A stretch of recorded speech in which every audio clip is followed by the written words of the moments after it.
नमस्कार, आपके साथ मैं हूं सपना मदेशी और आप देख रहे हैं जगत न्यूज 24। तो आइए शुरुआत करते हैं कुछ खास खबरों से। राजकोट जिले के उपलेटा में मौजूद ब्रह्मचारी बापू के आश्रम में हर साल कई प्रोग्राम होते हैं जहां हजारों भक्त दर्शन करने आते हैं।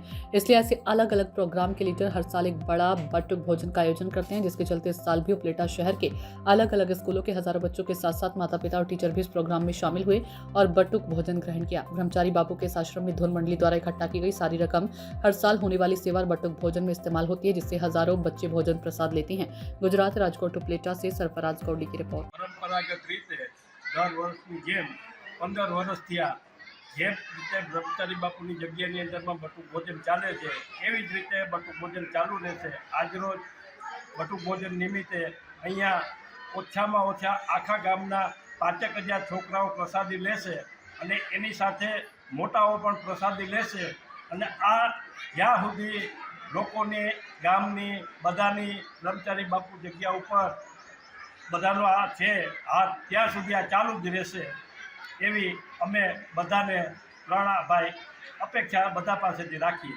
બીજી કઈ કઈ સંસ્થાઓ તમારી પાસે ચાલે ધૂન મંડળીની એ બોલો ને બે શબ્દ। જે અમે અમારી સાથે એક ધૂન મંડળ રામધૂન મંડળ છે એ પણ પોતાની રીતે પરંપરાગત રીતે જે વર્ષોથી ચાલુ છે એવી જ રીતે ચાલુ રહીએ છીએ અને જે લોકોને ત્યાં પ્રસંગોપાત જે બોલાવે છે એમને ત્યાં જઈને એ ધૂન ગાય છે।